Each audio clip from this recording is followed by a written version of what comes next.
Of the deep freeze today. I want to emphasize deep before the word freeze, though. We are on pace for a few warmer temperatures out there, above zero at least. However, we do have the possibility of a big snowmaker then. And to tell us all about it, we're jumping right on over to meteorologist Lisa Green for a look at what is going on outside. Good morning. Good morning. Yes, we are still freezing out there. It's just not as bad as you made sure to mention here. So you're still going to want to wear that winter coat as you're stepping outside. Have that survival kit with you if you're going to be hitting the roads this morning. And traffic picking up as we get more into the day here today. Looking good in our view right now on University and I-94 in Fargo. Here's a look at our temperatures and wind chills. Again, the purple or pinkish numbers here, those are your wind chills. It does feel like we're still below zero, but it's nice to see those numbers go up. When Moorhead, we're at 9 degrees right now. It feels more like 8 below. Grand Forks, 2 degrees.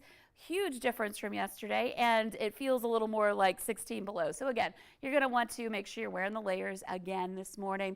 One area where we're noticing a big difference is Devil's Lake. We're at 5 degrees right now. We were well into the 20s below there, and several spots in northeastern North Dakota were down into the 30s below yesterday. So this is a 40-plus degree temperature difference for some of us here to start off this morning.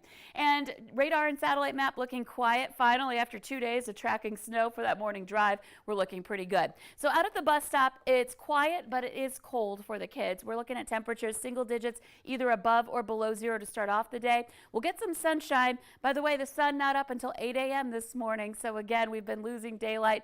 But guess what? We've got that solstice coming up later this month, and we'll start to gain more of that daylight back. 20 degrees, though, your high today. So starting to turn those temperatures around. For Friday, a high of 29 degrees, so getting closer to the 30. And then this weekend, looking good temperature-wise, more comfortable out there. We'll have to watch out for a little light snow or mix on Saturday. And then next week, of course, our eyes are on that potential big storm system that could move in as early as Monday. First alert weather day for Tuesday and Wednesday, because that's when we're looking at the greatest impacts right now. Of course, it's still several days away, so things could shift a little bit, and we'll be right on top of that and letting you know as that time frame draws near. Until then, enjoy this warm-up. We'll try to thaw out this weekend. Exactly. Thank you, Lisa. 6:52 right now. A Minnesota state trooper is being credited with saving the life of a missing woman with dementia. Detroit Lakes Police broadcast the information about that missing woman yesterday over police radios. And without being told, State Trooper Mike Lundeen showed up to then help in that search.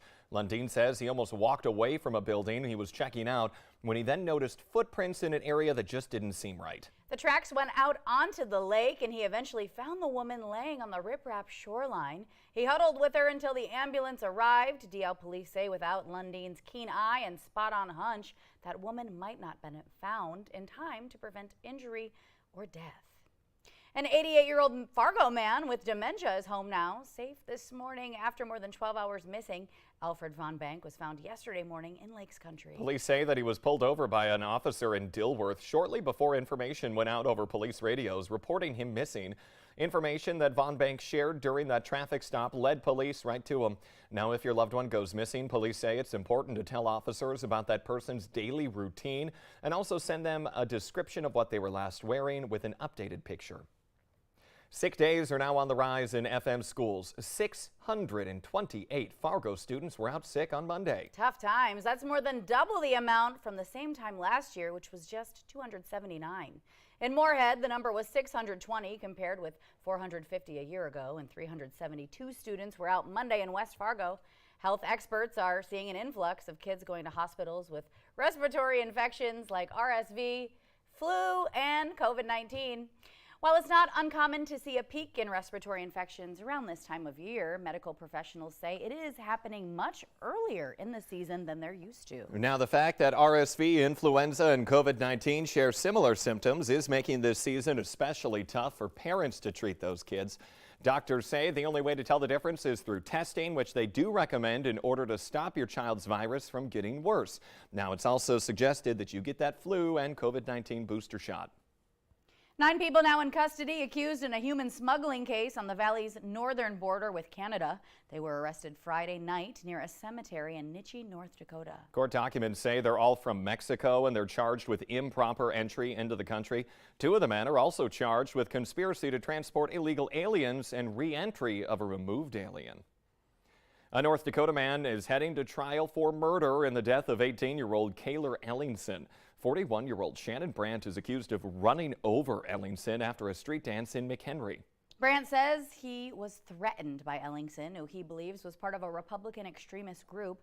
Brandt entered a not guilty plea yesterday, and the judge reduced his bail by half, down to $500,000. Family members of a man who died in the Cass County Jail are suing in federal court, accusing the county of wrongful death. Sheriff Jesse Johnner, Essentia Health, and some county and hospital employees are included in that lawsuit.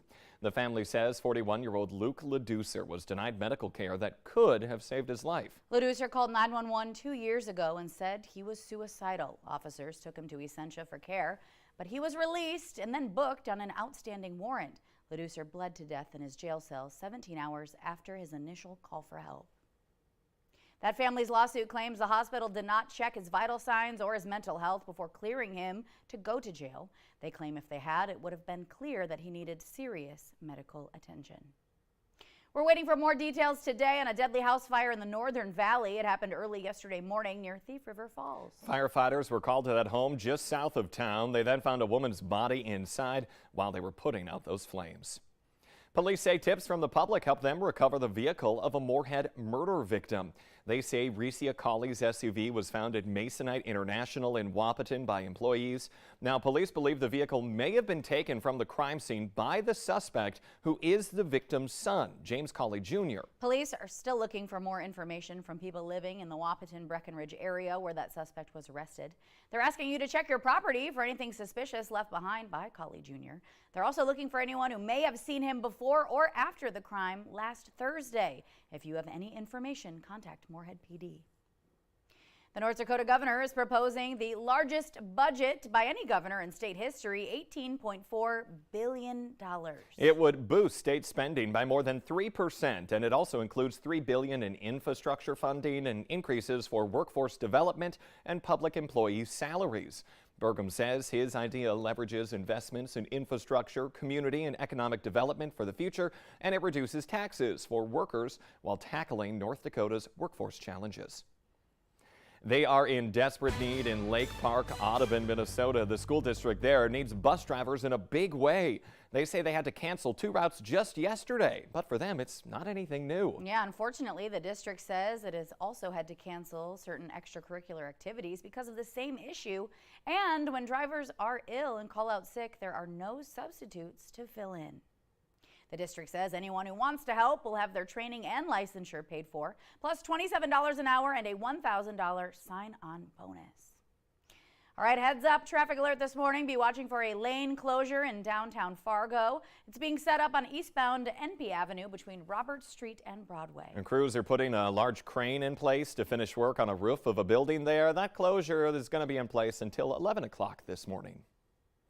Ukrainian President Volodymyr Zelensky is Time Magazine's Person of the Year. The announcement was made yesterday morning on the Today Show. Zelensky and the Ukrainian people will share the honor as the country continues to defend itself from a Russian invasion that military experts thought would end with a Ukrainian defeat in just mere weeks. Yeah, it's always interesting to see who is going to be that Person of the Year. Many different ones over time.